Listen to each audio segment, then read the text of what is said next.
नमस्कार, मैं Bharti Verma The Education Wire channel में आप सभी का स्वागत करती हूँ।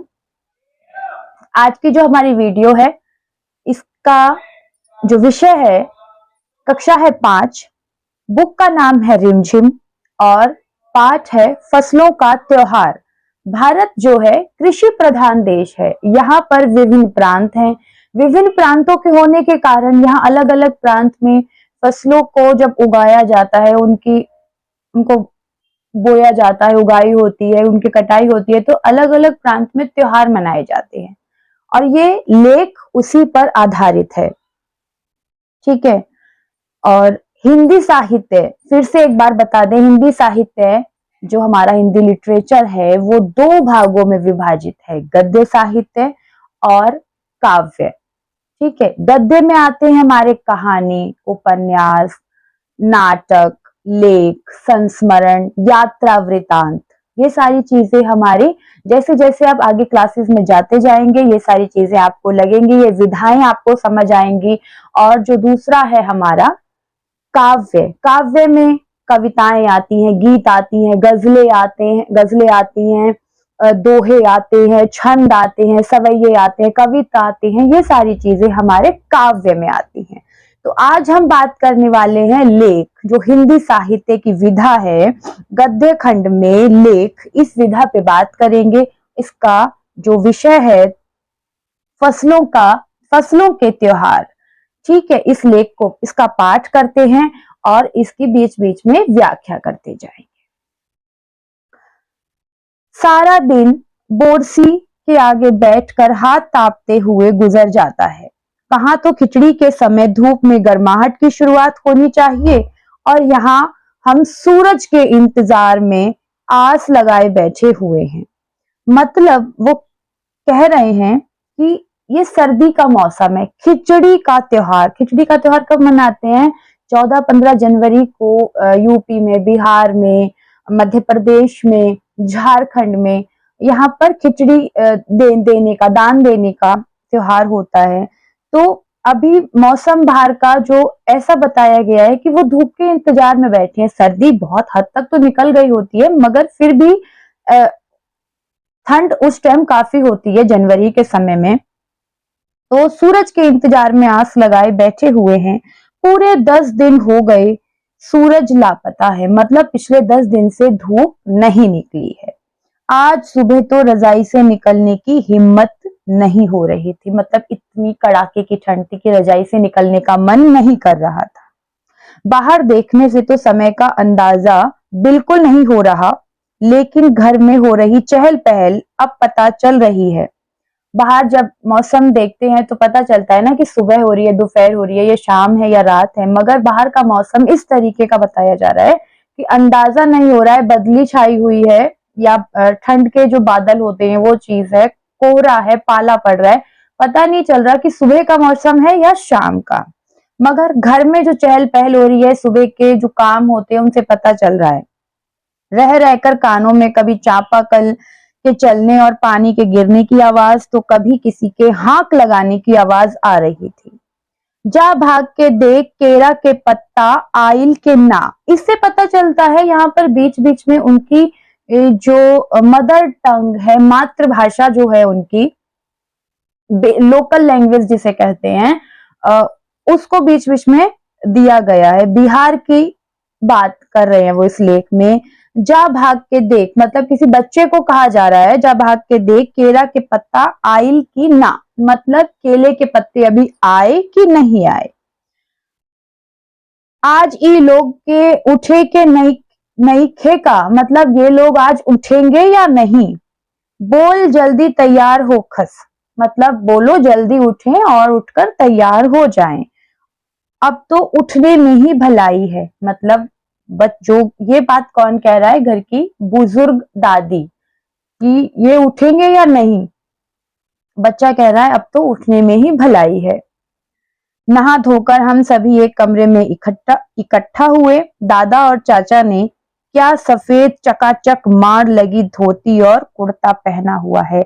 मतलब उनकी वेशभूषा के बारे में बताया गया है कि दादा और चाचा ने क्या चकाचक साफ मार लगी हुई धोती कुर्ता पहना हुआ है। खिचड़ी में ऐसन ठाठ हम पहले कब्बो ना देखी, सारा देह कनकना देता। मतलब ऐसा खिचड़ी के मतलब जो 14-15 जनवरी को त्योहार मनाया जाता है भारत के विभिन्न प्रांतों में, तो ऐसा ठाठ उन्होंने अपने घर में पहले कभी नहीं देखा था। आज तो देखकर मतलब कहते हैं ना, वाह क्या लग रहे हो, वो चीज यहाँ पर कही गई है। पापा ने कहा शायद आज धोती में उन्हें ठंड कुछ ज्यादा ही लग रही है। अब सर्दी का मौसम है, उन्होंने धोती पहन ली है तो ठंड तो लगेगी। तो पापा को शायद धोती में ज्यादा ठंड लग रही है। सामने मचिया पर खादी की सफेद साड़ी पहने हुए दादी बैठी थी। आज दादी ने अपने बाल धोए हैं, एक झक सफेद सेमल की रुई जैसे हल्के फुल्के बाल। ठीक, दादी मचिया माने जैसे खाट खटोले होते थे घर में, उस तरीके की चारपाई के तरीके का होता है। सफेद साड़ी पहने हुए दादी बैठी थी। आज दादी ने अपने बाल धोए थे, सक झक सफेद सेमल की रुई जैसे बाल। दादी जो है इतनी बुजुर्ग हैं, दादी तो बुजुर्ग होती हैं, मतलब दादी के सिर पर एक भी काला बाल नहीं है, सारे बाल सफेद हैं। और कैसे बाल है दादी के, मतलब अगर गौर से भी देखा जाएगा ना तो काला बाल सिर में नहीं मिलेगा, उनके सारे बाल सफेद हैं और कैसे हैं, रुई जैसे हल्के फुल्के बाल। गौर से देखने पर एक भी काला बाल नजर नहीं आता। बिल्कुल धुली धुली सी लग रही हैं दादी, आज तो दादी चमक रही है एकदम धुली धुली सी। उनके सामने केले के कुछ पत्ते कतार में रखे हैं जिस पर तिल, मिठा, मिठा माने गुड़ होता है, चावल आदि के छोटे छोटे ढेर पड़े हुए हैं। मतलब खिचड़ी का जो मकर संक्रांति का जो त्योहार होता है उस पर तिल, गुड़, चावल के छोटे छोटे ढेर पड़े हुए हैं। हमें बारी बारी से उन सभी चीजों को छूने और प्रणाम करने के लिए कहा गया। माना जाता है ना कि ये सारी चीजें इस दिन दान करनी चाहिए। मीठा खिचड़ी दान करनी चाहिए, तिल और गुड़ दान करनी चाहिए, और घरों में इसकी मिठाई भी बनाई जाती है, तिलकुट भी बनाया जाता है, आगे इस लेख में आएगा। उनको प्रणाम करने के लिए कहा जाता है। जब सबने ऐसा कर लिया तो उन सभी चीजों को एक जगह इकट्ठा करके दान दे दिया गया। जब सारे लोग नहा धोकर तैयार हो जाते हैं तो वो जो चीजें एक केले के पत्ते पर इकट्ठी करी गई हैं उनको छूकर एक तरफ करते हैं, और वो जब सारे लोग इस प्रकार को इस तरीके को कर लेते हैं, छू लेते हैं, तो उसको दान दे दिया जाता है। आज तो अपी दीदिया बुरी फंसी, जो उनकी दीदी है उनके बारे में कह रहा है। उन्हें ना तो चूड़ा दही पसंद है और ना ही खिचड़ी, पर आज तो फरमाइशी नाश्ता नहीं चलेगा, उन्हें दोनों ही चीजें खानी पड़ेंगी। जो मकर संक्रांति का त्योहार होता है जिसमें खिचड़ी दान दी जाती है, तिलकुट बनाया जाता है, ये सारी चीजें, तिल और गुड़ का दान किया जाता है। तो बिहार उत्तर प्रदेश में क्या होता है, उस दिन उन्हें दही और चूड़ा ही खाना होता है, खिचड़ी बनती है घरों में। उन्हें दोनों चीजें ही खानी पसंद नहीं है उनकी अपी दीदिया को। खिचड़ी खाने के बाद सभी ने गया से आए तिल गुड़ और चीनी के तिलकुट को बड़े चाव से खाया। गया से जो उनके तिल और गुड़ आए थे, तिलकुट मैंने बताया था ना कि तिलकुट की एक मिठाई बनाई जाती है, उसको तिल और गुड़ को कूट के बनाया जाता है, तिलकुट बनाते हैं बिहार उत्तर प्रदेश में। खाते खाते मैं सोच रही थी कि कितनी अलग है ना ये खिचड़ी जो अभी हम मना रहे हैं। स्कूल में हम जो खिचड़ी मनाते थे उसकी अलग ही मस्ती हुआ करती थी। जब हम बचपन में होते हैं तो चीजें बहुत अलग होती हैं, और जब बड़े हो जाते हैं तो चीजें बहुत अलग हो जाती हैं। तो वही चीज वो अपने बचपन के दिनों को याद कर रही है कि जब मैं बचपन में थी तो क्या अलग तरीके से मतलब त्योहार मनाती थी, और आज कितनी चीजें बदल चुकी हैं, परिवर्तन आ चुका है। छुट्टी का दिन, नाव में बैठकर गंगा नदी की सैर, और फिर टापू पर बालू में दौड़ते हुए पतंग उड़ाना या उड़ाने की कोशिश करना। जैसे बच्चे पतंग उड़ाते नहीं उड़ती, तो वो सारी मस्ती वो अपने बचपन की तब वो याद कर रही हैं, कितना मजा आता था। इधर हम पतंग उड़ाते थे और वहीं थोड़ी दूर पर गुरुजी, विमला दिद्दा, आनंद जी, झिलमिट भैया, भैया सब मिलकर ईंट से बने चूल्हे पर बड़े बड़े कड़ाहों में खिचड़ी बनाते थे। खिचड़ी बनती है बिहार उत्तर प्रदेश में। मकर संक्रांति जो 14-15 जनवरी को त्योहार मनाया जाता है, उस दिन खिचड़ी बनाने का महत्व होता है। ठीक है। हम भी बीच बीच में अपनी पतंगों को सुस्ताने का मौका देते हुए मटर और प्याज छीलने बैठ जाते थे। खिचड़ी के लिए जो सामग्री तैयार की जाती थी वो बीच बीच में मौज मस्ती करते हैं ना, जैसे घर में बड़े लोग काम करते हैं, बीच बीच में बच्चे आते हैं, अपना कुछ कुछ कुछ कुछ कुछ कुछ करते जाते हैं, तो वही छीलने बैठ जाती है। वैसी खिचड़ी फिर दोबारा खाने को नहीं मिली। अब बचपन में दादी नानी के संग जो समय बीतता है, अपने गुरु जी के संग, दोस्तों के संग जो समय बीतता है, बड़े होने के बाद वो चीजें कभी दोबारा नहीं मिलती। तो वही कह रही है कि वैसी खिचड़ी हमें फिर कभी दोबारा नहीं मिली। वाकई ढंग कैसा भी हो, पर ये खुशियों का त्योहार है। मकर संक्रांति के लिए कह रही है कि ढंग कैसा भी हो, वो खिचड़ी वाला त्योहार जो है वो खुशियों का त्योहार है। जनवरी माह के मध्य में भारत के लगभग सभी प्रांतों में फसलों से जुड़ा कोई ना कोई त्योहार मनाया जाता है। जो भारत है वो विभिन्न प्रांतों का देश है। वहां पे कृषि प्रधान प्रधान देश है, तो विभिन्न प्रांतों में विभिन्न प्रकार की फसलें उगाई जाती हैं और उन फसलों की उगाई बुआई के लिए त्योहार मनाया जाता है। कई फसलों के त्योहार कोई फसलों के तैयार हो जाने पर खुशी बांटता है, तो कुछ लोग इस उम्मीद से खुश होते हैं कि अब पाला कम होगा। क्योंकि देखो 14-15 जनवरी के बाद जो होती है ना, वो सर्दी में थोड़ी थोड़ी गिरावट आने लगती है, मौसम में परिवर्तन आने लगता है। तो वही चीज वो बता रहे हैं कि कोई तो इस बात से खुश होता है कि भाई फसलें तैयार हो गई, कोई इस बात से कि अब पाला कम पड़ेगा। पाला कहते हैं जो जैसे रात से लेकर जो सुबह तक का समय होता है ना सर्दी में, उसमें ओस बहुत गिरती है, उसे पाला बोलते हैं। सूरज की गर्मी बढ़ने से खेतों में खड़ी फसल तेजी से बढ़ेगी। अब गर्मी पड़ेगी तो फसल को तो सूरज की गर्मी चाहिए ना, हरियाली को। तो इस उम्मीद से लोग खुश होते हैं कि अब पाला कम होगा, सूरज की गर्मी बढ़ने से खेतों में खड़ी फसल तेजी से बढ़ेगी। सभी प्रांतों और इलाकों का अपना रंग और अपना ढंग नजर आता है। विभिन्न प्रांत हैं, विभिन्न तरीके से त्योहार मनाए जाते हैं, वही बात इसमें बताई गई है। इस दिन सब लोग अच्छी पैदावार की उम्मीद और फसलों के घर में आने की खुशी का इजहार करते हैं कि भाई ये उम्मीद लगाते हैं लोग, किसान, कि अच्छी पैदावार होगी और अच्छी फसल घर में आएगी, खुशी का इजहार करते हैं। उत्तर प्रदेश, बिहार, मध्य प्रदेश में मकर संक्रांति या तिल संक्रांत कहते हैं। उत्तर प्रदेश, बिहार में और मध्य प्रदेश में मकर संक्रांति कहते हैं या तिल संक्रांत के नाम से भी इस त्योहार को जाना जाता है।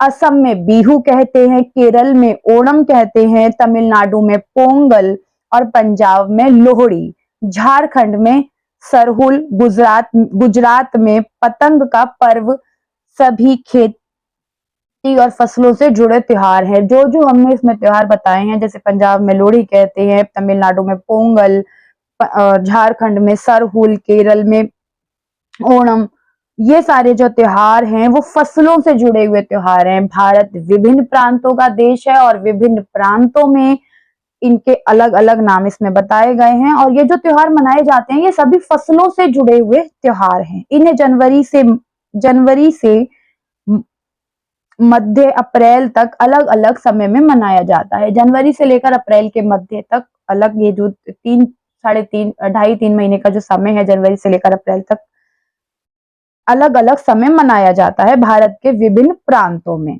झारखंड में सरहुल बड़े जोश खरोश से मनाया जाता है।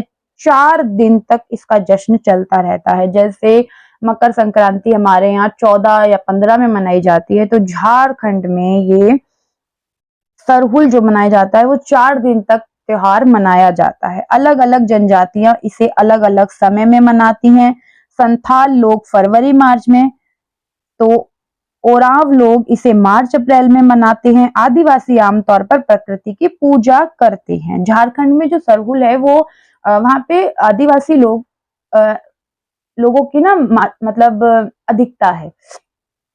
तो जो वहाँ की जनजातियां हैं वो अलग अलग समय में मनाती हैं। जो संथाली हैं, संथाल के जो लोग हैं वो फरवरी मार्च में मनाते हैं। ओरांव के लोग इसे मार्च अप्रैल में मनाते हैं। आदिवासी आमतौर पर प्रकृति की पूजा करते हैं। वैसे भी आदिवासियों के लिए कहा जाता है कि आदिवासी प्रकृति की पूजा बहुत मतलब प्रकृति की पूजा के बहुत करीब है, वो बहुत अच्छे तरीके से करते हैं। सरहुल के दिन सरहुल के दिन विशेष रूप से साल के पेड़ की पूजा की जाती है। साल का एक पेड़ होता है, उसकी पूजा की जाती है। यही समय है जब साल के पेड़ों में फूल आने लगते हैं। जो ये अप्रैल में मनाते हैं, उस समय में इनके फूल आने लगते हैं और मौसम बहुत ही खुशनुमा हो जाता है। स्त्री पुरुष दोनों ही वहाँ के बारे में बात करी जाती है, जहाँ सरहुल का त्योहार 4 दिन तक मनाया जाता है। मौसम बहुत ही खुशनुमा हो जाता है। देखो ठंड धीरे-धीरे चली जाती है और हल्की-हल्की सी गर्मी आती है। मतलब बहुत ऐसा मौसम नहीं होता कि गर्मी से बहुत इंसान ऊब रहा है या ठंड से बहुत काँप रहा है, वो मौसम नहीं है, बहुत खुशनुमा मौसम है। स्त्री और पुरुष दोनों ही ढोल मंजीरे लेकर रात भर नाचते गाते हैं। ये कहाँ की बात की जा रही है? सरहुल में। सरहुल जो त्योहार मनाया जाता है झारखंड में। स्त्री और पुरुष दोनों ही नाचते गाते हैं। चारों ओर फैली हुई छोटी-छोटी घाटियां, लंबे-लंबे साल के वृक्षों का जंगल और वहीं आस-पास बसे छोटे-छोटे गांव। ये वहां का देखो चित्र बन रहा है ना, एक दिमाग के अंदर मस्तिष्क में चित्र बन रहा है, तो कैसा दृश्य लगता होगा। चारों ओर फैली हुई छोटी-छोटी घाटियां, लंबे-लंबे साल के वृक्षों का जंगल, वहीं आस-पास बसे छोटे-छोटे गांव, लिपे पुते करीने से बुहारे और सजाए हुए अपने घरों के सामने लोग एक पंक्ति में कमर में बाहें डालकर नृत्य करते हैं। करीने से बुहारे मतलब सफाई, बुहारना मतलब सफाई करने को कहते हैं। पंक्ति में कमर में बाहें डालकर नृत्य करते हैं। अगले दिन वे नृत्य करते हुए घर जाते हैं। मतलब इस तरीके से वो लोग वहां खड़े होते हैं, जो रात भर स्त्री पुरुष नाचते गाते हैं। इस तरीके का दृश्य वहां पर लगता होगा, उस दृश्य का वर्णन यहाँ पर किया गया है। और फूलों के पौधे लगाते हैं। फूलों मतलब रंग बिरंगे फूलों के पौधों से सजाया जाता है। घर घर से चंदा मांगने की भी प्रथा है। वहां पर घर घर से चंदा मांगते हैं। जैसे यहाँ पे भी आपने देखा होगा, लोग जब सामूहिक त्योहार मनाते हैं, जैसे होली के लिए कोई चंदा मांगने आता है, कोई दिवाली के लिए, इस तरीके से, तो वहां पर घर घर से चंदा मांगने की भी प्रथा है। पर चंदे में मालूम है वो लोग क्या मांगते हैं? मुर्गा, चावल, मिश्री।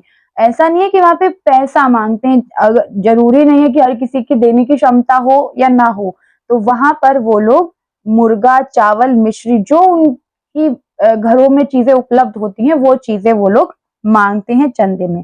फिर चलता है खाने पीने और खेलों का दौर।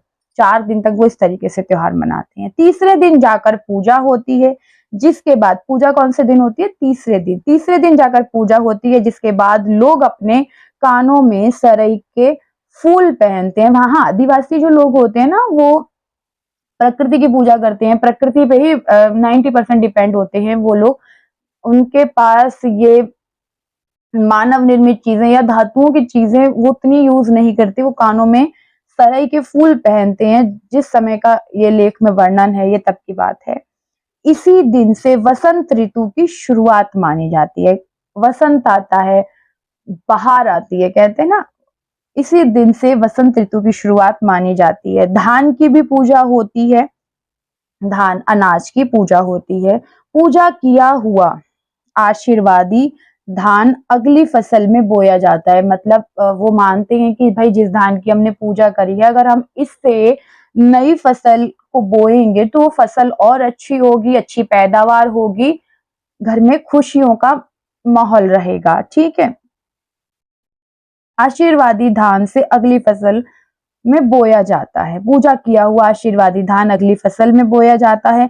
तमिलनाडु में, अब बात कर रहे हैं तमिलनाडु की। तमिलनाडु में मकर संक्रांति या फसलों से जुड़ा त्योहार पोंगल के रूप में मनाया जाता है। इस दिन खरीफ की फसलें चावल, अरहर आदि कटकर घरों में पहुंचती है। खरीफ की फसल कौन सी होती है?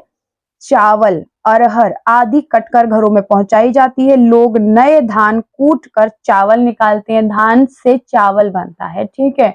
धान को कूटा जाता है, उसके बाद चावल निकलता है उसमें से। उसे कुटे हुए धान में से हर घर में मिट्टी का नया मटका लाया जाता है। भाई ये तमिलनाडु में जो मकर संक्रांति का त्योहार मनाया जाता है, उसे पोंगल के नाम से जानते हैं। वहां पे खरीफ की फसलें चावल और अरहर आदि काटकर घरों में पहुंचाई जाती हैं और लोग नए धान को कूटकर चावल निकालते हैं।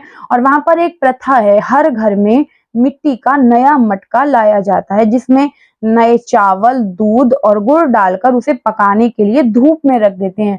धूप में पकाया जाता है वहां पर। इस तरीके से वहां का जो मीठा बनता है वो इस तरीके से बनता है।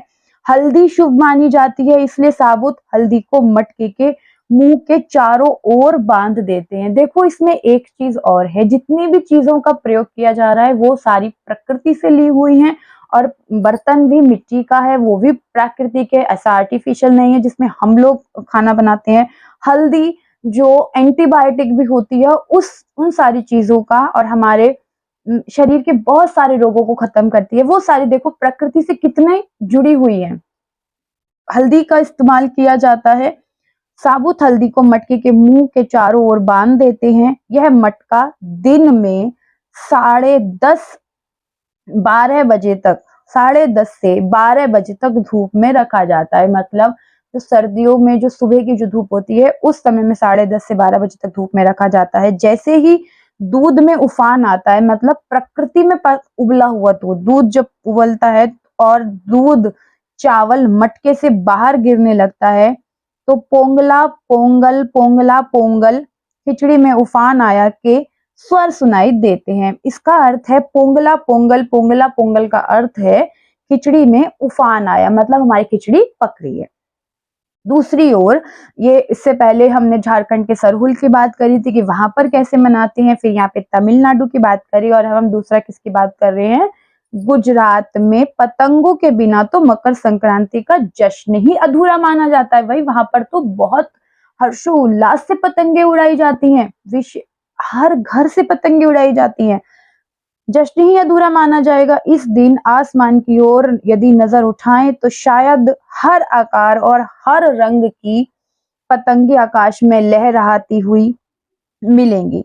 प्रत्येक गुजराती चाहे वे किसी भी धर्म, जाति या आयु का हो, पतंग उड़ाता ही उड़ाता है। भाई गुजरात में ना पतंगे बहुत उड़ाई जाती हैं। ऐसे एक उदाहरण के तौर पर बताऊं, ऐसे जो सीरियल्स होते हैं उसमें भी दिखाया गया गुजरात में मकर संक्रांति पर पतंगे उड़ाई जाती हैं। हर गुजराती उड़ाता है, चाहे वो किसी भी धर्म और जाति का हो। हजारों लाखों पतंगों से सूर्य भी ढक जाता है। किस तरीके इतनी उड़ाई जाती हैं कि सूर्य भी ढक जाता है, आसमान में पतंगे उड़ती हुई इतनी दिखाई देती हैं। कुमाऊं में मकर संक्रांति को दुधुतिया भी कहते हैं। इस दिन आटे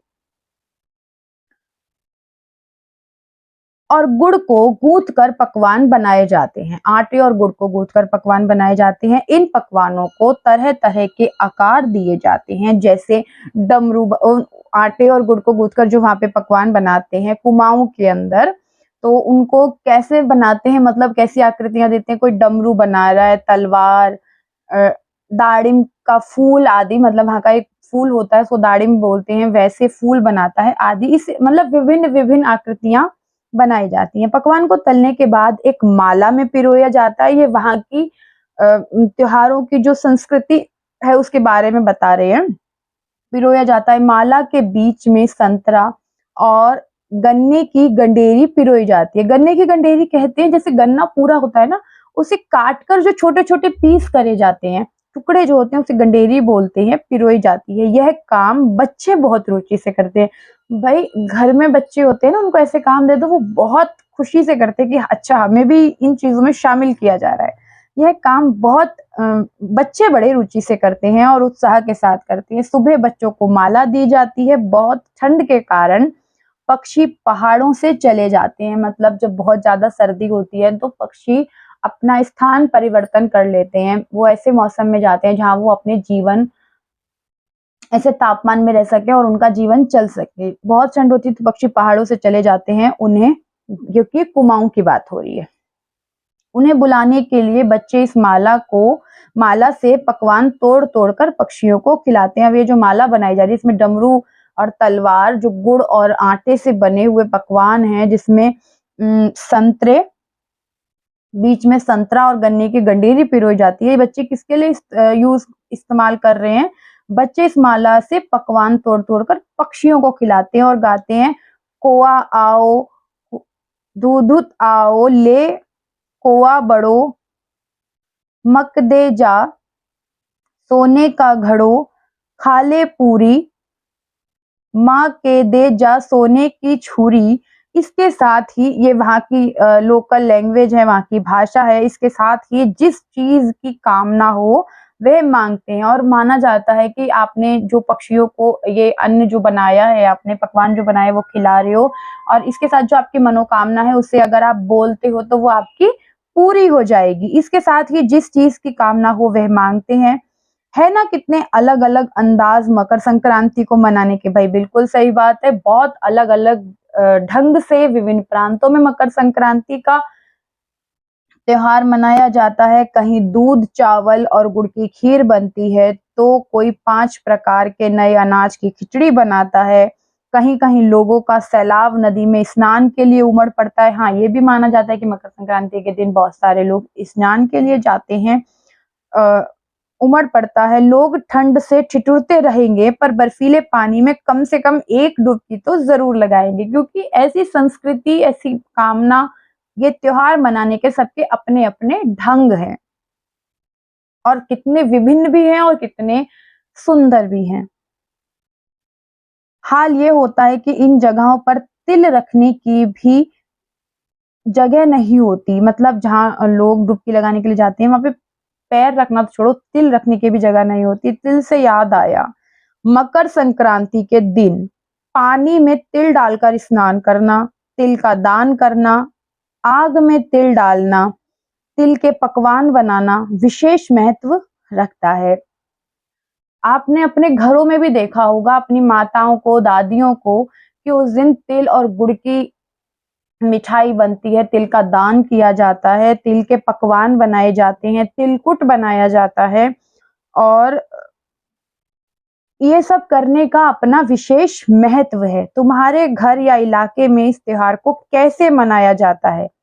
ये आप लोग इस जब लेख की जो मैंने पाठ किया है, व्याख्या करी, आप अपने घरों में जब इसे पढ़ेंगे, अपने घरों में पूछना कि आपके घर में ये त्योहार कैसे मनाया जाता है? इसे खिचड़ी, पोंगल, मकर संक्रांति या कुछ और भी कहा जाता है, या तुम फसलों से जुड़े कोई त्योहार मनाते हो या नहीं मनाते हो? यदि तुम आपस में बात करो तो तुम्हें यह जानकर हैरानी होगी कि कई बार एक ही इलाके में रहने वाले लोग भी इस त्योहार को अलग-अलग ढंग से मनाए जाते हैं। जैसे आजकल जो कल्चर है वो फ्लैट सिस्टम हो गया है, मल्टी स्टोरी बिल्डिंग्स हैं, कॉलोनियाँ हैं, और मतलब सोसाइटीज़ बन गई हैं, तो वहाँ पे अलग-अलग प्रांतों से आए लोग हैं। अब सबका कल्चर तो एक जैसा नहीं होता, सबकी संस्कृति भी एक जैसी नहीं होती, तो वहाँ पर कोई बिहार से आया है, कोई मध्य प्रदेश से, कोई गुजरात से, तो सब अलग-अलग ढंग से अपने त्योहारों को मनाते हैं। तो वहाँ पर आप जानकर हैरान हो जाएँगे कि इस त्योहार को इस नाम से भी जाना जाता है। मकर संक्रांति को कुमाऊँ में दुधुतिया कहते हैं, और कहीं पर मकर संक्रांत कहते हैं, कहीं तिलकुट, कहीं खिचड़ी, बहुत सारे नामों से जानते हैं। तो जो ऐसी सोसाइटी में हम रहते हैं, या हम पता करेंगे तो हमें पता चलेगा कि इन त्योहारों को विभिन्न लोग विभिन्न ढंग से मनाए जाते हैं। कितना रोचक ये लेख है। धन्यवाद। वीडियो अच्छी लगे लाइक करना, शेयर करना और सब्सक्राइब करना, और ज़्यादा से ज़्यादा स्टूडेंट्स के पास शेयर करना वीडियो को। नेक्स्ट वीडियो के अंदर हम इसके अभ्यास के प्रश्नोत्तरों को देखेंगे, ठीक है? और उनके आंसर्स और क्वेश्चंस पढ़ेंगे, और मैं कोशिश करूँगी कि इसका पीडीएफ भी आप लोगों को प्रोवाइड कराऊँ। Thank you.